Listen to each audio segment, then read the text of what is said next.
New car delivery అనుకున్నాం. Honestly frustrating గా అనిపించింది. మా ఫ్రెండ్ టాటా సియరా బుక్ చేశాడు కూర్ క్లౌడ్స్ కలర్లో.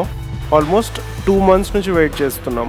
ఫైనలీ షోరూమ్ నుంచి కాల్ వచ్చింది, కానీ కూర్ క్లౌడ్స్ ఇంకా అవైలబుల్ లేదు, అది ఇంకా టైం పడుతుంది. Munnar mist colour vehicle available ఉంది అని చెప్పారు. మా ఫ్రెండ్కి ఆ కలర్ కూడా okay, so he said okay for that car వచ్చేసింది షోరూంలోకి, మీరు రావచ్చు అని చెప్పారు.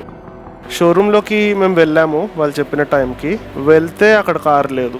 వాళ్ళు ఏమన్నారంటే కార్ని వేర్ హౌస్లో పెట్టాము అని చెప్పారు. వేర్ హౌస్ పక్కనే ఉంది. ఆ టైంలో మేము ఏం చేసామంటే షోరూంలో డెమో కార్ ఉంది రెడ్ కలర్లో, సో ఆ కార్ని చూసాము. ఆ కార్ అయితే చాలా బాగుంది, చాలా ప్రీమియంగా అనిపించింది.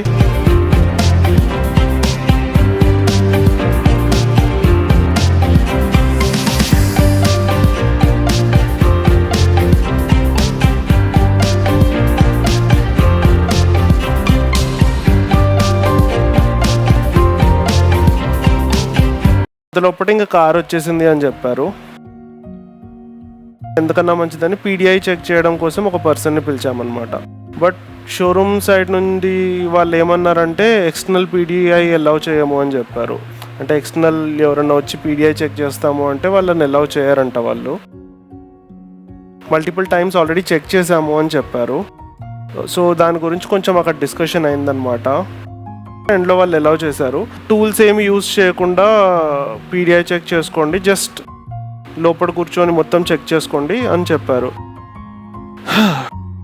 కానీ టూల్స్ లేకుండా ఎలా చెక్ చేస్తాము? ఆ టూల్స్ వల్ల వెహికల్కి ఏం డ్యామేజ్ కూడా అవ్వదు, బట్ వాళ్ళ పాలసీ అంట. అండ్ అలా అలౌ చేయొద్దని చెప్పారంట వాళ్ళకి ఇంతకుముందు అయిన బ్యాడ్ ఎక్స్పీరియన్స్ వల్ల. ఏదో ఒకటి చేద్దాంలే అన్నట్టు ఇంకా తీసుకొని వెళ్ళామన్నమాట పీడిఐ పర్సన్ని.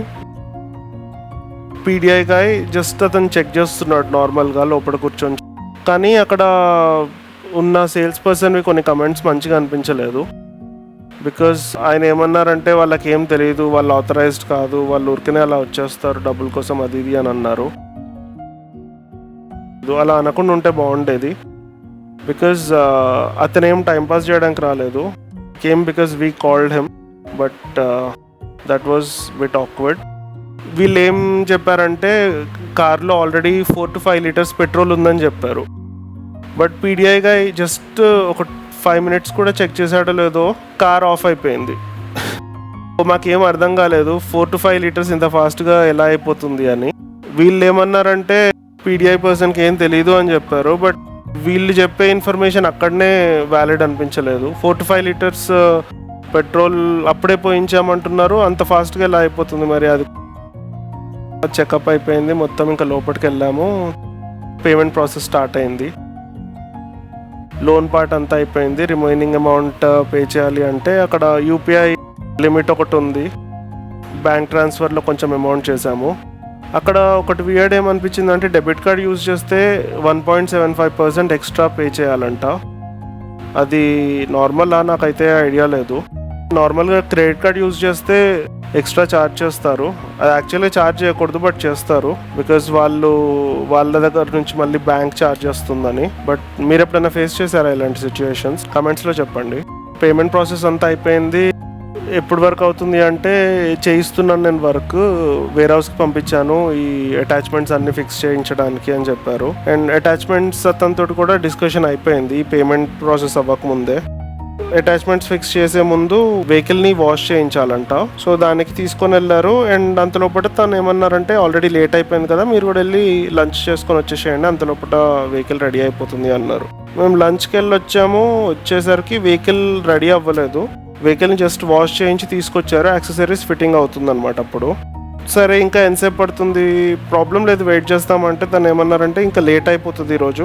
అండ్ అప్పుడు ఆ సేమ్ డే డెలివరీ ఇవ్వడానికి కుదరకపోవచ్చు, ఎందుకంటే టీఆర్ కూడా ఏం రాలేదు అప్పటికి. అండ్ వీళ్ళు అప్లై కూడా చేయలేదు. వీళ్ళ బిల్లింగ్ ప్రాసెస్ చాలా పెద్ద ప్రాసెస్ ఉందన్నమాట. ఏమన్నారంటే నెక్స్ట్ డే వచ్చేసేయండి, నెక్స్ట్ డే మార్నింగ్ వస్తే నేను చేయించేస్తాను అని చెప్పారు. ఇంటికి వచ్చేసాము. ఇంటికి వచ్చేసిన తర్వాత నెక్స్ట్ డే కాల్ చేసి 2 o'clock కల్లా రండి అని చెప్పారు మార్నింగ్ సేల్స్ పర్సన్. కాసేపు అయిన తర్వాత మళ్ళీ కాల్ చేసి ఇంకొంచెం లేట్ అవుతుంది, నేను మళ్ళీ కాల్ చేస్తాను అని చెప్పారు. ఇంకా కాల్ ఏం రాలేదని. అండ్ ఫోన్ చేస్తే కాల్ కూడా ఆన్సర్ చేయట్లేరు వాళ్ళు. సో ఇంక ఇట్లా కాదని చెప్పి మేమే షోరూమ్కి వెళ్ళిపోయాం డైరెక్ట్గా. అప్పటికి ఇంకా ప్రాసెస్ ఏం కంప్లీట్ కాలేదు. యాక్సెసరీస్ ఫిట్టింగ్ అయిపోయింది. మళ్ళీ తీసుకెళ్ళి దాన్ని వేర్ హౌస్లో పెట్టారు. సో డెలివరీ ఇచ్చే ముందు జస్ట్ ఒకసారి వాషింగ్ చేసి ఇచ్చేస్తాము అని చెప్పారు. పేమెంట్ ప్రాసెస్ ఎలాగో ప్రీవియస్ డేనే కంప్లీట్ అయిపోయింది. అకౌంట్స్ టీంలో ఏదో అప్రూవల్ రావాలంట. ఆ అప్రూవల్ వస్తేనే వీళ్ళు ఇక్కడ టీఆర్ ఇంకా ఇన్సూరెన్స్కి అప్లై చేయొచ్చంట. బట్ వాళ్ళ టీంలో ఏదో మీటింగ్ అవుతుందని చెప్పి ఆ ప్రాసెస్ అక్కడ ఆపేశారు. దానివల్ల మాకు డెలివరీ డిలే అయిపోతుంది. సో ఇంక ఇలాగే చాలాసేపు కూర్చున్నాము. ఇంకా అప్పటికి ప్రాసెస్ కంప్లీట్ అవ్వట్లేదు. మేము ఇంకా ఫాలోఅప్ చేస్తున్నాం.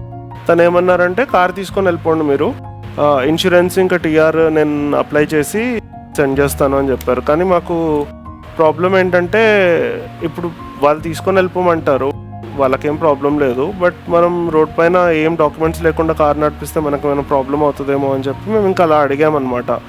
ఏం డాక్యుమెంట్స్ లేకుండా ఎలా తీసుకెళ్ళిపోతాం మనము కారు అంటే, వాళ్ళు ఏమన్నారంటే ఏం కాదు, ప్రాబ్లం ఏమవ్వదు అని చెప్పారు. చెప్తే ఇంకా సరే అని చెప్పి మేము ఇంకా కార్ తీసేసుకున్నాము.